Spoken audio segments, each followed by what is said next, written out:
Bueno, durante siglos ha existido un debate fascinante sobre qué es realmente la contabilidad. Allá por el Renacimiento, los pensadores italianos juraban que era una ciencia súper rigurosa. Por otro lado, la escuela anglosajona la veía puramente como una disciplina técnica, una herramienta para proveer información y punto. Este debate llegó incluso hasta la década de los 90, cuando algunos expertos empezaron a llamarla una tecnología social. Pero ¿saben qué? Hoy en día esa discusión teórica ya quedó en el pasado. La visión moderna es súper clara. La contabilidad es una disciplina técnica y un sistema de información absolutamente esencial. Básicamente es el motor oculto que mantiene a las organizaciones en marcha. Les doy la bienvenida a esta explicación. Es súper común escuchar la palabra contabilidad y pensar automáticamente en una tarea matemática aburrida, en montañas interminables de recibos o en un simple trámite burocrático. Pero hoy vamos a cambiar esa perspectiva por completo. En lugar de verla como una simple obligación, hay que entenderla como lo que realmente es, el sistema operativo de cualquier negocio. Es una plataforma súper dinámica que toma la realidad económica cruda y la transforma en decisiones concretas, esas decisiones que realmente impulsan el éxito. Sin este sistema, las organizaciones literalmente navegarían a ciegas. Entonces, para desglosar todo esto y que sea súper fácil de digerir, vamos a seguir una ruta de 5 pasos. 1. El lenguaje de los negocios. 2. De Venecia a hoy. 3. El proceso y sus usuarios. 4. Las reglas del juego. Y 5. La fórmula del patrimonio. Sección 1. El lenguaje de los negocios. Traduciendo la realidad. A ver, empecemos por el principio. Expertos en la materia definen a la contabilidad de una manera brillante, como un sistema basado en normas que busca un fin sumamente pragmático, que es producir datos útiles para tomar decisiones y mantener el control. Pensemos en esto casi como si fuera el sitio web interno más exclusivo de una empresa. Este sistema recopila datos súper específicos sobre temas patrimoniales, económicos y financieros. Básicamente toma lo que ya pasó, los datos históricos, y los procesa con un rigor absoluto para que los líderes puedan mirar hacia el futuro y controlar lo que está pasando hoy. Es literalmente el puente entre el ayer y el mañana de la empresa. Y claro, para que este sitio web interno funcione, necesita tener fronteras muy claras. Y aquí es donde entra un concepto espectacular llamado el principio de entidad económica. Imagínense al señor Rueda, el dueño de Rueda Neumáticos. Si el señor Rueda carga combustible en la camioneta de reparto de su empresa, excelente. Ese es un gasto que el sistema contable tiene que registrar. Pero ¿qué pasa si llena el tanque de su auto personal para irse el fin de semana a la playa? Ese gasto queda totalmente fuera del sistema. La organización es un sujeto económico completamente separado de sus dueños. Esta separación estricta es clave, porque garantiza que la información refleje únicamente la realidad del negocio y no la vida personal de quienes lo dirigen. Sección 2. De Venecia a hoy. Orígenes históricos. Esto que hablábamos nos demuestra lo necesario que es tener un sistema confiable y universal. Pero, ¿cómo llegamos a este nivel de organización tan estructurado? Bueno, la respuesta nos lleva a un viaje en el tiempo fascinante. Imagínense el siglo XIV. Ciudades italianas como Venecia, Génova y Florencia estaban viviendo una explosión comercial increíble.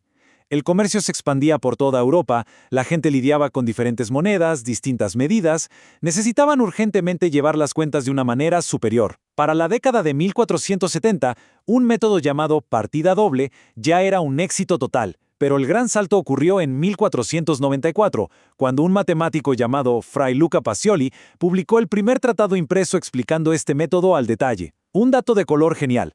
Pacioli era íntimo amigo de nada menos que Leonardo da Vinci, quien de hecho ilustró algunos de sus libros. Esta invención renacentista resultó ser pero tan impecable, que es exactamente la misma lógica fundamental que el mundo entero sigue usando hoy. Sección 3. El proceso y sus usuarios. ¿Cómo funciona? Ya conociendo esos orígenes tan nobles, metámonos en la mecánica pura. ¿Cómo procesa datos masivos hoy en día este sistema?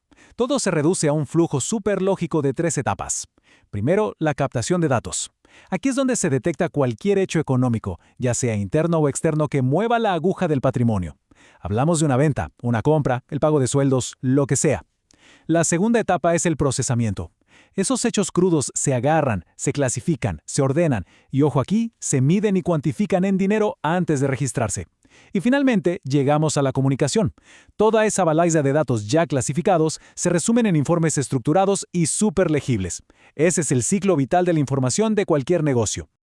Ahora, aquí viene lo que me parece más interesante.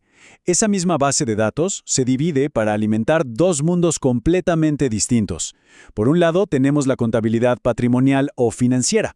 Esta es rígida, mira hacia atrás basándose estrictamente en datos del pasado y tiene que cumplir con normas legales inamovibles. ¿Por qué? Porque su trabajo es informar al mundo exterior. Pero por otro lado está la contabilidad gerencial. Esta es pura dinamita, es privada, no tiene fechas fijas obligatorias y sigue las reglas que la propia empresa decide inventar. Su superpoder es que incorpora proyecciones futuras, detallando cosas como las ventas esperadas por zona o por producto, para que los gerentes puedan tomar decisiones rápidas y estratégicas. Básicamente, esta división existe por una simple razón. Depende de quién esté mirando. Los usuarios internos son los directores y gerentes. Como ellos manejan la nave desde adentro, tienen acceso VIP a todos los detalles de la contabilidad gerencial. Pero los usuarios externos están, valga la redundancia, afuera. Estamos hablando de un proveedor que quiere saber si le vas a poder pagar, un banco evaluando darte un crédito, posibles inversores o incluso el Estado queriendo cobrar impuestos. Este grupo solo recibe la versión formal y resumida, la contabilidad patrimonial, por lo que esa información tiene que ser absolutamente transparente y fácil de verificar. Sección 4. Las reglas del juego. Normas de transparencia. Y justo para garantizar esa transparencia total ante los ojos externos, es vital que todos hablen exactamente el mismo idioma. En países como Argentina, por ejemplo, esto se logra con un marco súper estricto de normas. Hay normas legales que vienen de organismos de control como el Banco Central para los bancos, la Comisión Nacional de Valores para las empresas en bolsa o el INAES para las cooperativas. Y además están las normas profesionales, que son coordinadas a nivel nacional por la FACPE mediante resoluciones técnicas. Puede sonar a sopa de letras, pero el objetivo final de toda esta estructura es súper simple: lograr una armonización nacional. Es asegurar que un balance general sea 100% confiable y fácil de entender, sin importar en qué rincón del país se haya hecho. Sección 5. La fórmula del patrimonio, el núcleo del sistema. Llegamos al punto donde todo este esfuerzo de recolectar, procesar y regular confluye. Y para entenderlo, vamos a desmitificar los componentes básicos, empezando por el famoso activo. Uno suele pensar que un activo es simplemente algo que la empresa tiene, pero la definición real es mucho más profunda. Un activo existe cuando la organización realmente controla los beneficios económicos futuros de un bien o de un derecho, y esto viene de algo que ya ocurrió en el pasado. La palabra mágica aquí es control. No importa tanto si el papel dice que sos el dueño formal. Además, ese bien tiene que tener una utilidad real y una buena probabilidad de generar ingresos el día de mañana. Ya sea dinero en el banco, una máquina enorme o una patente de software, si genera valor futuro y la empresa lo controla, bingo, es un activo. Y como en todo, está la otra cara de la moneda, el pasivo. Si los activos son las luces verdes, los pasivos son todo el peso extra. Representan absolutamente todas las obligaciones y deudas que la empresa asumió y que inevitablemente va a tener que pagar o cancelar en el futuro. Puede ser entregando efectivo, dando otros bienes o incluso prestando un servicio. Un pasivo es un compromiso del que no se puede escapar y que pesa directamente sobre los recursos del negocio. Entonces, sabiendo esto, llegamos a la regla de oro, la fórmula definitiva. Patrimonio neto es igual a activo menos pasivo. Suena súper simple, pero es potentísima. Agarras absolutamente todo lo que la empresa controla y que le va a generar valor a futuro, le restas todas esas deudas y obligaciones inevitables que tiene y lo que te queda es el patrimonio neto. Sí, es un número abstracto, pero representa la riqueza neta real, verdadera de los dueños. Es, sin dudas, la radiografía definitiva para ver qué tan saludable financieramente está cualquier organización. Y todo esto nos deja con una reflexión final súper intrigante. Queda clarísimo que la contabilidad es una herramienta espectacular para registrar con un rigor absoluto todo lo que ya pasó.